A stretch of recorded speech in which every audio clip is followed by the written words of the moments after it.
ज्योतिष दीप चैनल में आप सभी का बहुत बहुत स्वागत।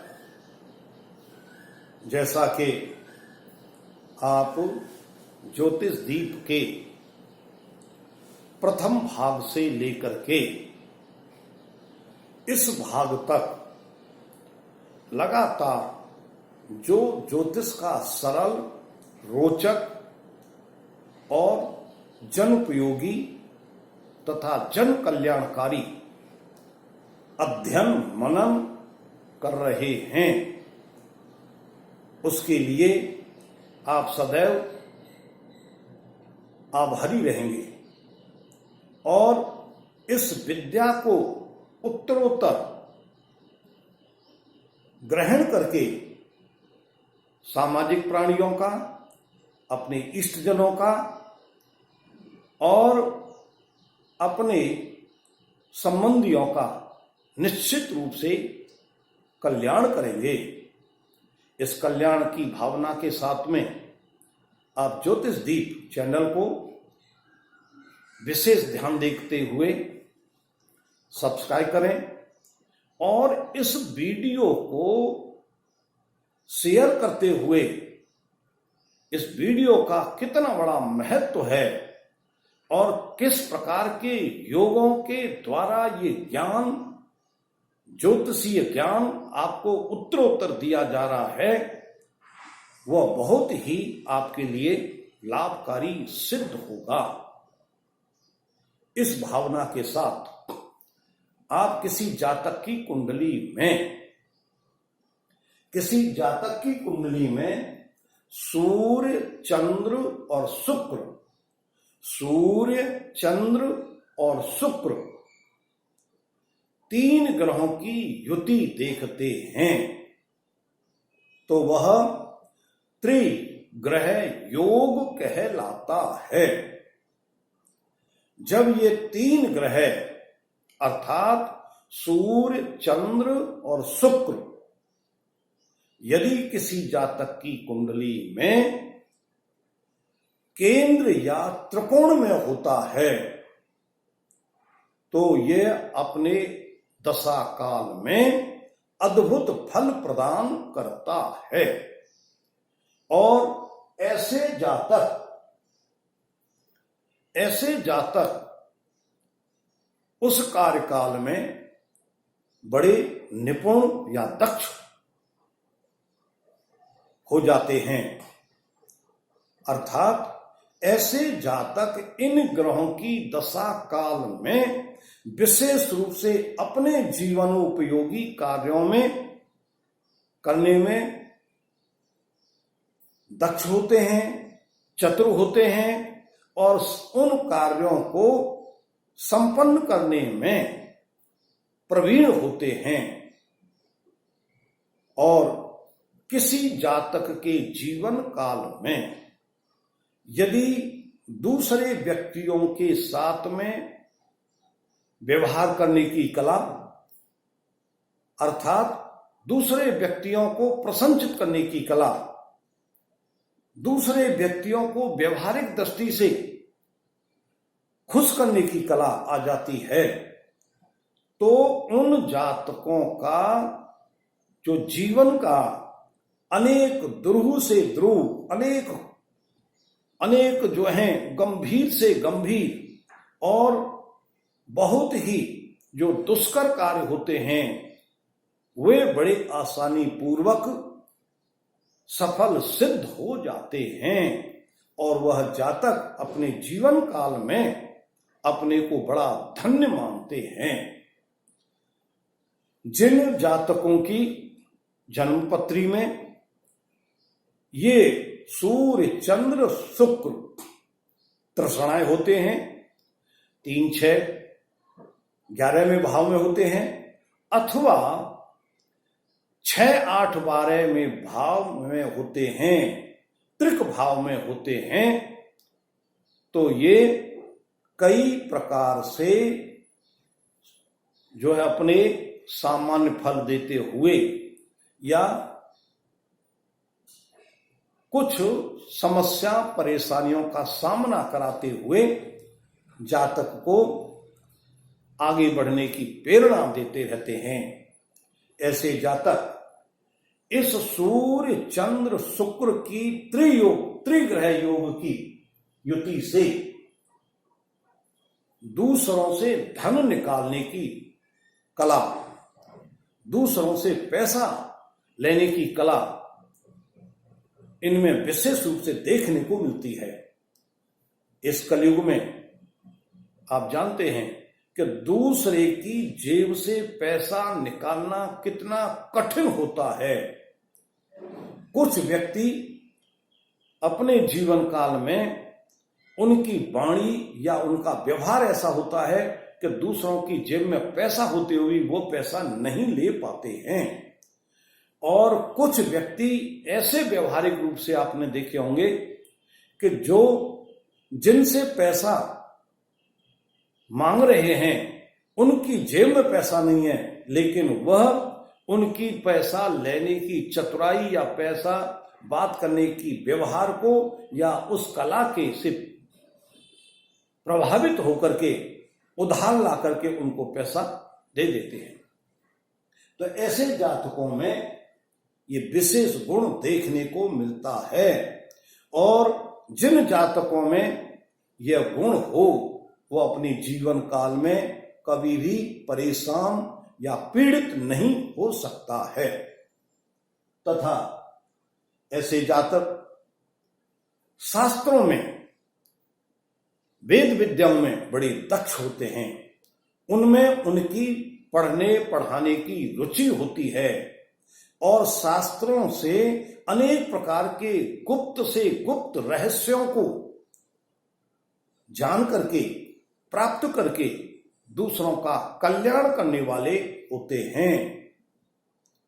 और उस कल्याण के माध्यम से अपने जीवन में मान सम्मान प्रतिष्ठा को प्राप्त करते हैं। ये त्रिग्रह योग जब पापाक्रांत होता है, किसी पाप ग्रह की दृष्टि होती है या पाप ग्रहों की युति होती है या ये त्रिक भाव में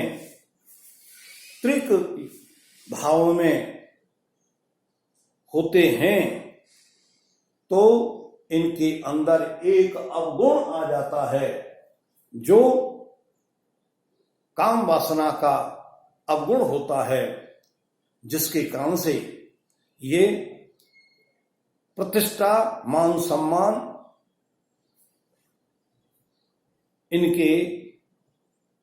इनको प्राप्त नहीं हो पाती है और ये उससे सदैव पीड़ित रहते हैं।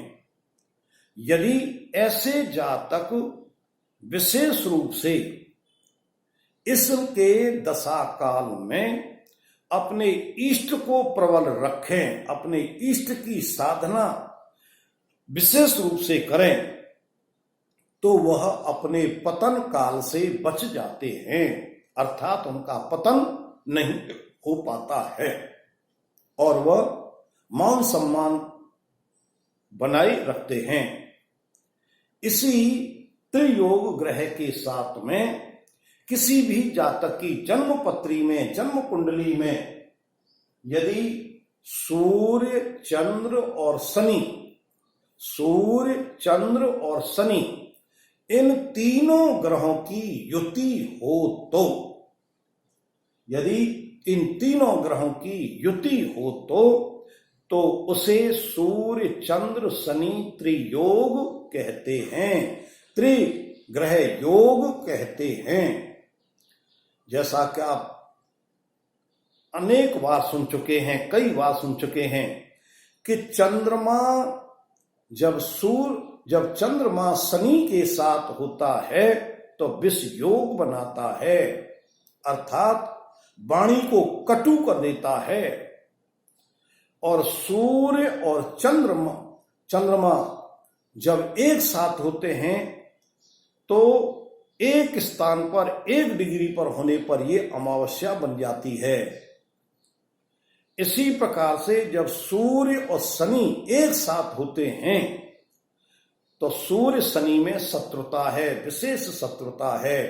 सूर्य पिता है और शनि पुत्र है।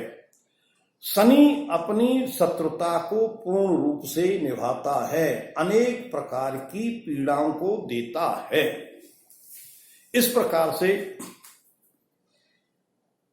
यदि ये पाप ग्रह तृष्णाएं या त्रिक में होते हैं तो शुभ फल दे जाते हैं, और यदि ये केंद्र या त्रिकोण में होते हैं तो इनके शुभ फलों में कमी आ जाती है, और पापाक्रांत होने पर अनेक प्रकार की पीड़ाओं का सामना या संघर्ष जातक को करना पड़ता है।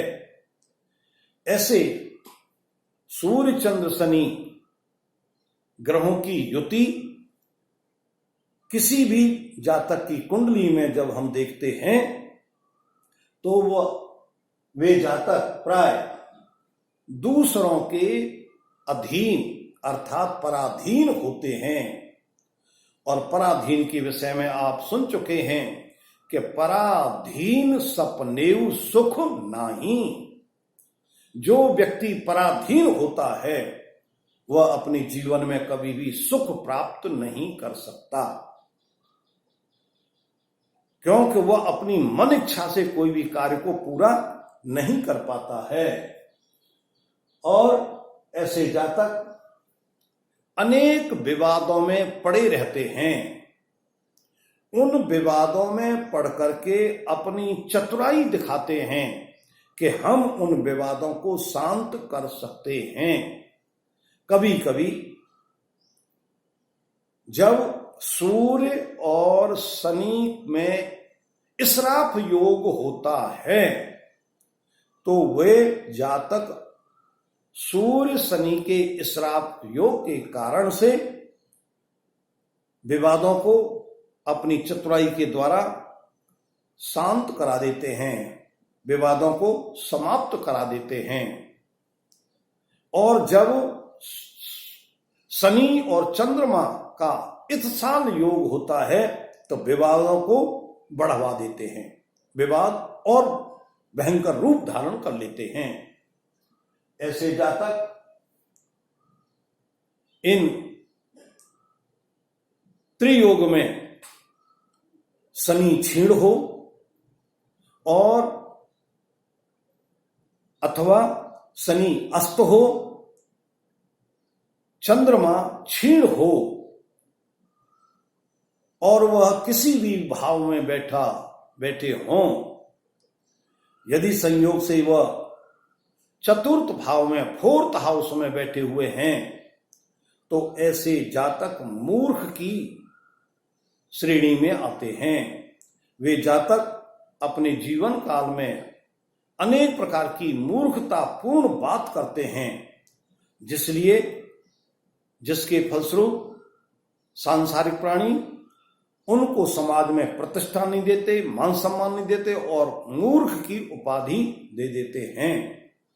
इस मूर्ख की उपाधि के फलस्वरूप वे जातक बहुत ही अपने जीवन काल में पीड़ित रहते हैं तथा अनेक प्रकार के कष्टों का सामना करते हैं।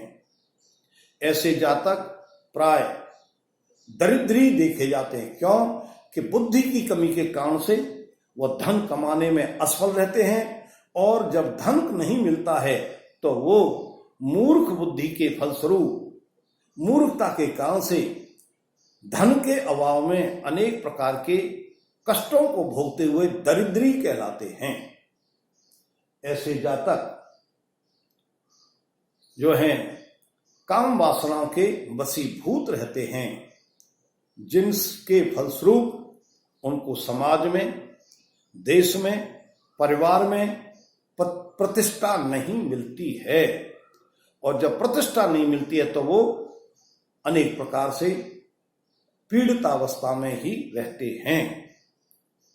इस भावना के साथ आप इस ज्योतिषदीप चैनल को सब्सक्राइब करें, इस वीडियो को विशेष रूप से शेयर करते हुए दूसरों का कल्याण करें, तो इसी कल्याण की भावना के साथ में कल्याणम अस्तु।